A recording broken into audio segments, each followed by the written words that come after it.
നമസ്കാരം. പ്രധാന വാർത്തകൾ. ആരിഫ് മുഹമ്മദ് ഖാൻ ഇന്ന് സംസ്ഥാനം വിടും. ഇനി ബീഹാറിൽ. ബീഹാർ ഗവർണറായി സ്ഥലം മാറിപ്പോകുന്ന ഗവർണർ ആരിഫ് മുഹമ്മദ് ഖാൻ ഇന്ന് സംസ്ഥാനം വിടും. ഉച്ചയ്ക്ക് 12 മണിക്ക് വിമാനമാർഗം കൊച്ചിയിലേക്കും അവിടെ നിന്ന് ഡൽഹിയിലേക്കും പോകും. മടങ്ങുന്നതിന് മുന്നോടിയായി ചീഫ് സെക്രട്ടറി ശാരദാ മുരളീധരനും അഡീഷണൽ ചീഫ് സെക്രട്ടറിമാരും രാജ്ഭവനിലെത്തി ഉപഹാരം സമ്മാനിച്ചിരുന്നു.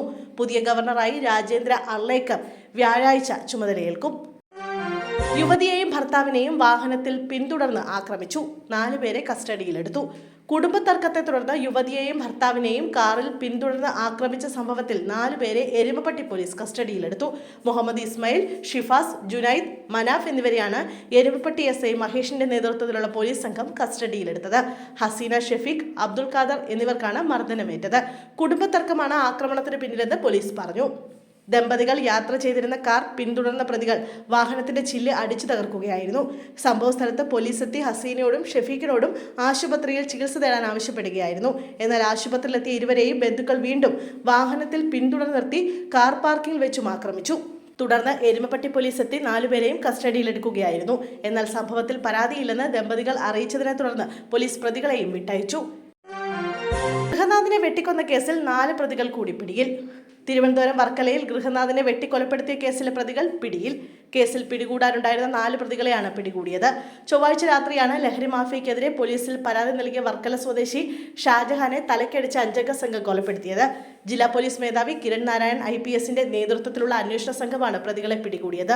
വർക്കല വെട്ടൂർ ആശാമുക്ക് സ്വദേശിയായ ജാസിം, താഴെവെട്ടൂർ സ്വദേശികളായ ഹായിസ്, നുഹു, സെയ്ദലി എന്നിവരാണ് പിടിയിലായത്.